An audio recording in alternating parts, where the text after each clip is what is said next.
Good morning, good afternoon, good evening, good night, whichever it is, and welcome to another video with this weird bearded bloke. My name is Sam, and I'm also known as author Sam J. White on Facebook, and on the front of my books it's Samuel J. White, and the dog is going to be quiet now.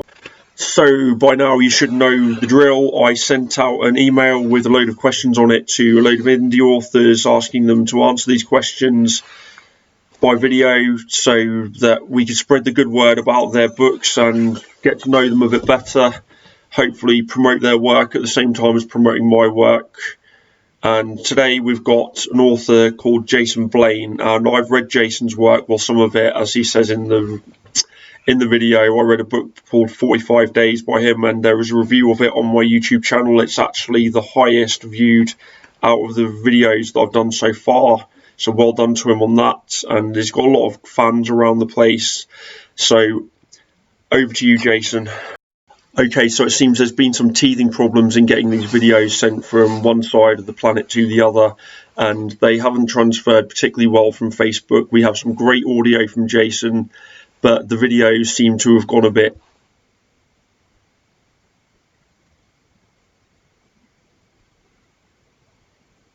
so bear with us and we'll do the best we can with this.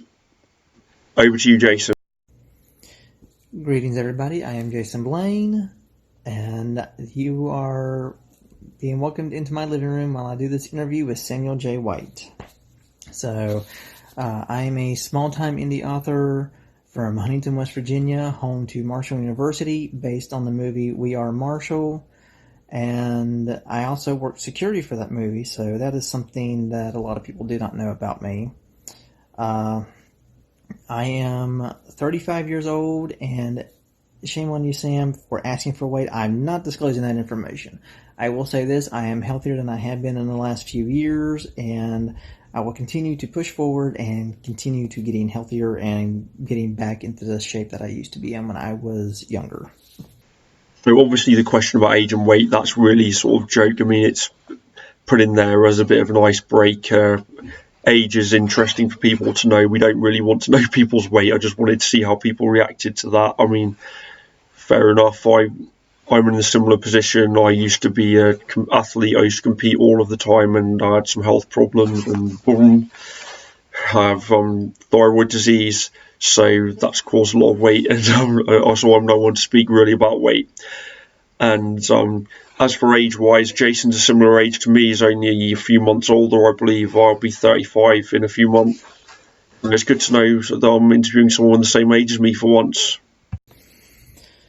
So a little bit about where I'm from is, like I said, there was a movie based here called We Are Marshall, and it involved the unfortunate plane crash that killed 75 people from the university's football team, the coaches, and other people of the community.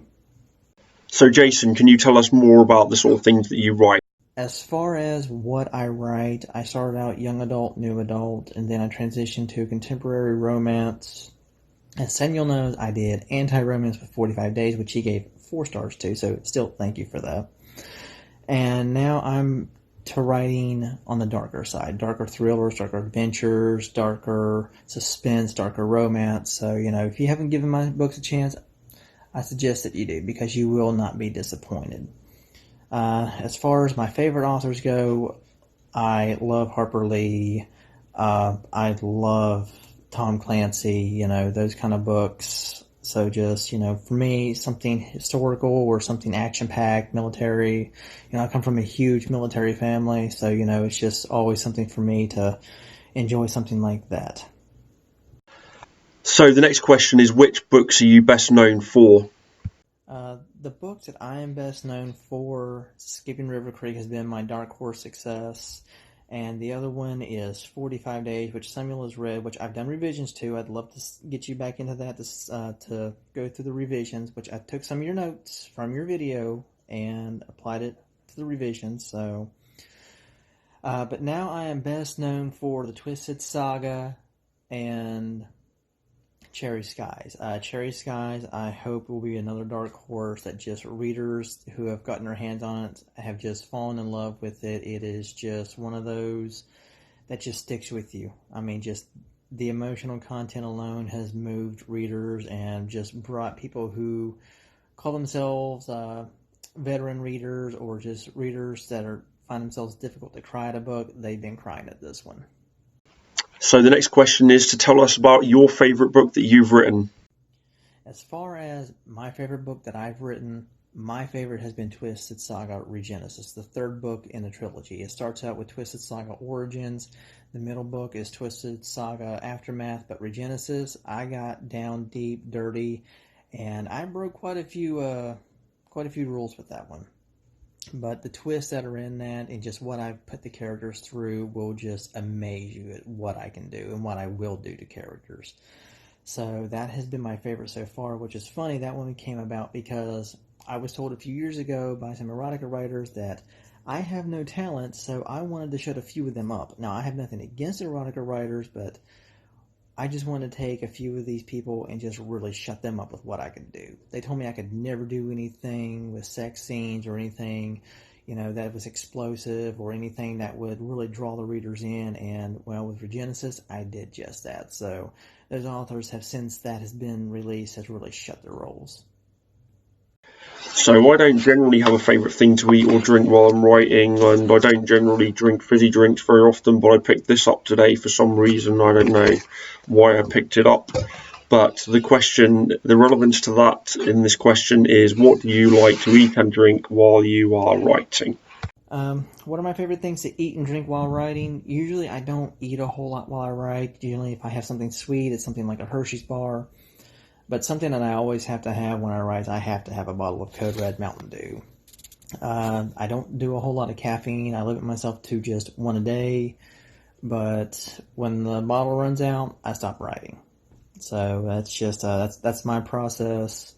It's just one of those processes that, hey, this is what works. This is what gets me motivated. It gets me, from point A to point B. So, yeah, if you ever see me with a picture and I'm writing, you'll always see a bottle of Code Red or a cup of Code Red sitting beside me.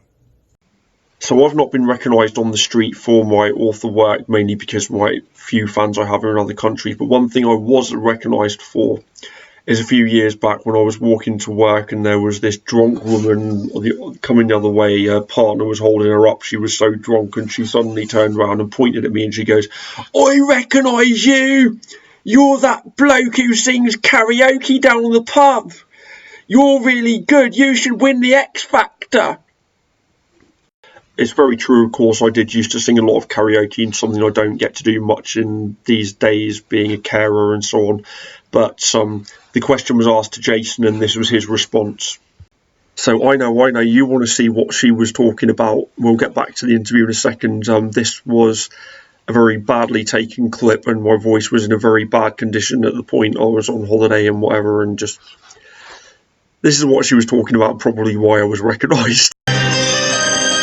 The last thing I see is my heart still beating, breaking out of my body and flying away like a bat out of hell. And I'm dying at the bottom of a pit of blazing sun. So back to Jason now, and you've now seen why I should be sticking to writing and interviewing authors. Let's listen to Jason. Do I get recognized on the streets by my readers? Yes, I have been recognized, and not just my hometown. I've been recognized in a couple different places. We generally frequent Cincinnati, Ohio. That's where my wife grew up and where she's from. But yes, I have been recognized for music. I have been recognized now for writing. So it is, either way, it's a trip to be recognized either way it goes. So I enjoy being recognized, and it's just one of those things. It's just like, it really gets to you. So on to the next question. I'm currently working on a ghost story called Maria's Photograph, and what is the current book that you're working on? As for, current book that I'm working on, I'm taking a bit of a hiatus until Christmas break from work. I just finished up Cherry Skies a couple months ago. It just released earlier this month. Actually, 2 weeks ago it released. So I'm taking a break to recharge, work on some revisions, some things that required attention. So the next JBLU release, which is the Jason Blayne Literary Universe, will be a heart spliffer too, another darker tone contemporary romance. So stay tuned 2020 because I'm about to blow you away. So many authors will know where he's coming from here, especially indie authors, that you have to balance between work and life and writing, and a lot of the time you do need a break between writing the next book, to sort of gather your thoughts and stuff like that, and it's really hard to just be writing a book the entire time if you've got a job to do as well. So I look forward to reading some more of his stuff in 2020. I know he's got a lot more books out than I have, so he's currently working at a greater rate than I am, so hats off to him. Well done. Now, as far as taking a break from writing, I did try to get a little bit of reading in. Of course, we all got to support my boy here. We got to support Samuel J. White. I'm also a big fan of A.C. Williams, also formerly known as Addison Klein. Hillary Storm is a dear, good friend, and my wife absolutely loves Harper Sloan. I've not read anything by her, but I hear she's one hell of an author.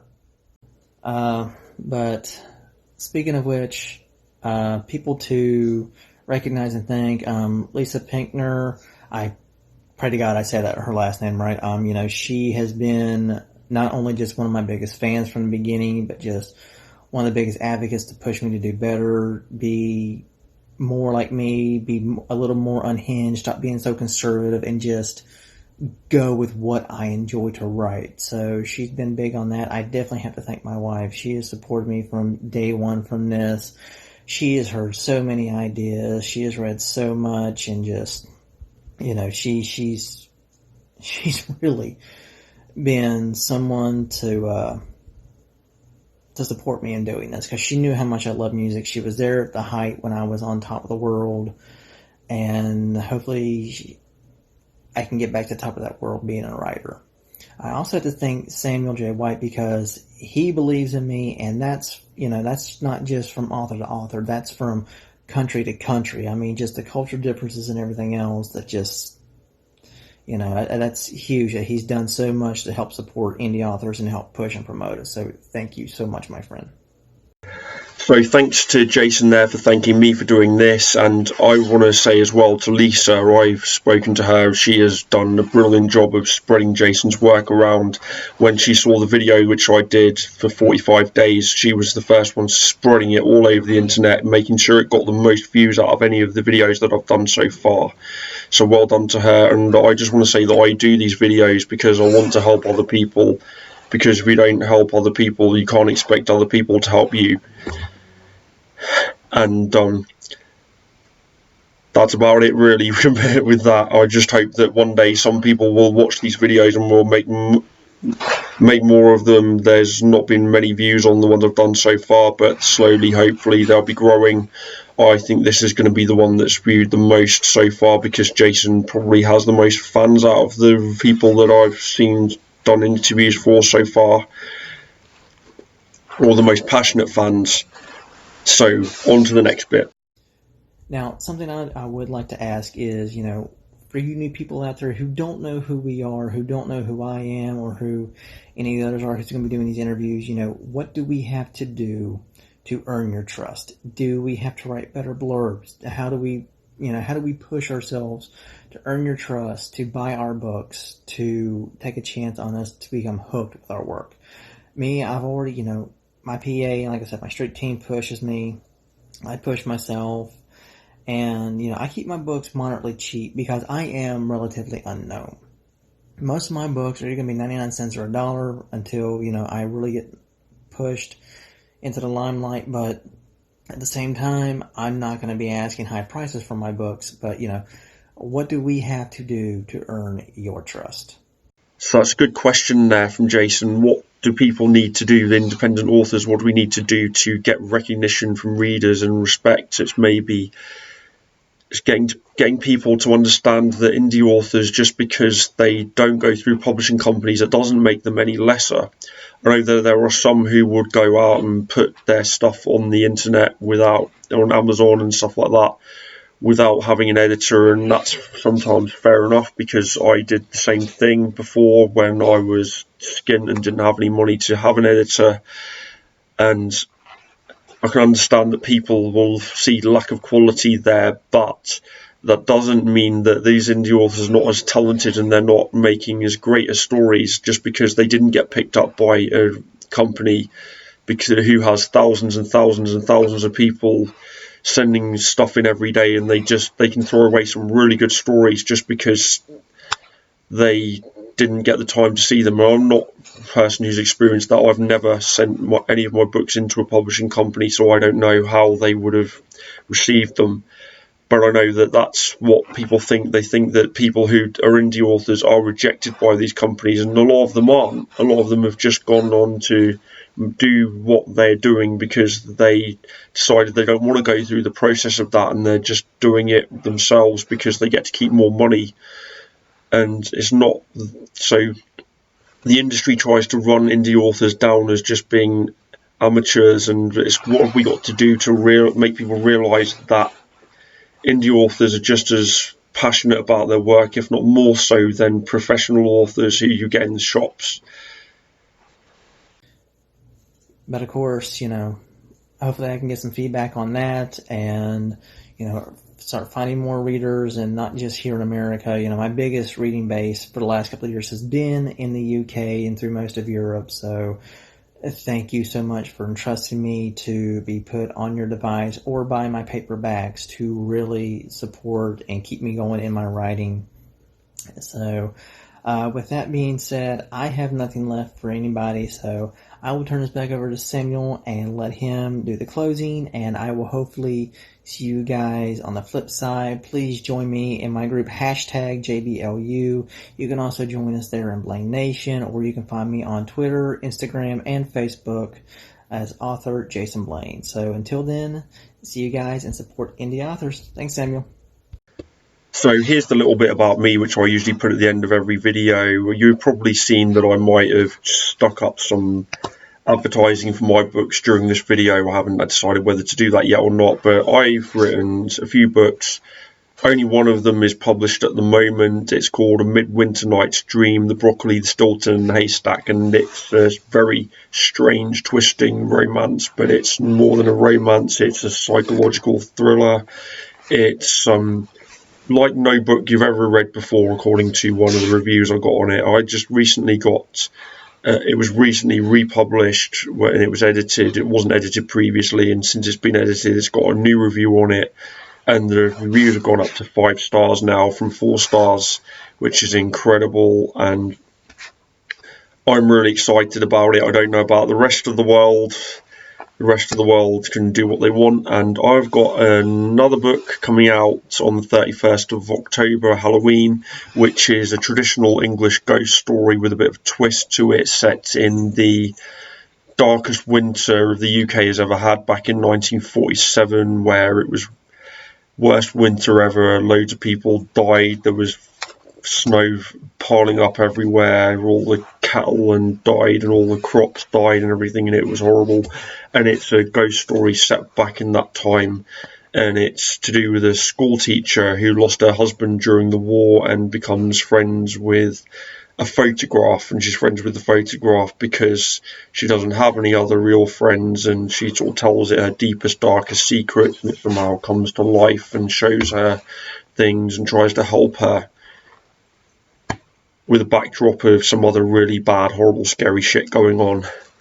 And I've also got another book coming out which was previously published without editing, and that's called Derailed and Dispersed. That will be out later this year. It's again a paranormal, twisty ghost story, witch thing, with werewolves and vampires and stuff like that.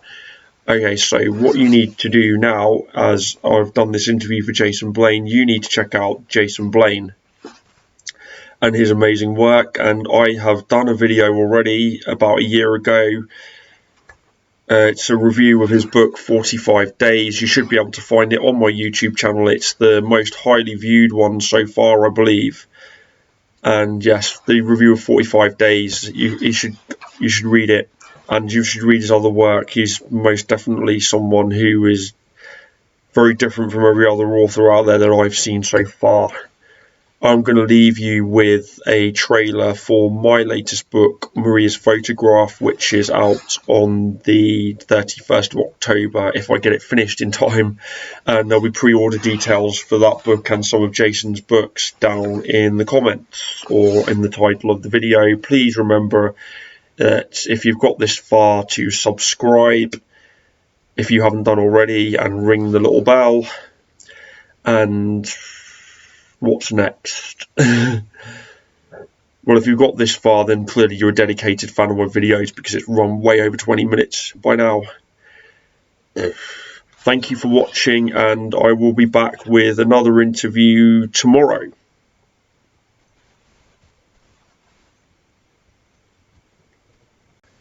I would like to also add that I haven't given up on the reviews that I was doing. I've recently read a book by Taylor McNeil, which is called Dear Jack, which I did a review for last night, and the whole thing is just no sound on it at all, so I'm going to have to re-record it in the next couple of days.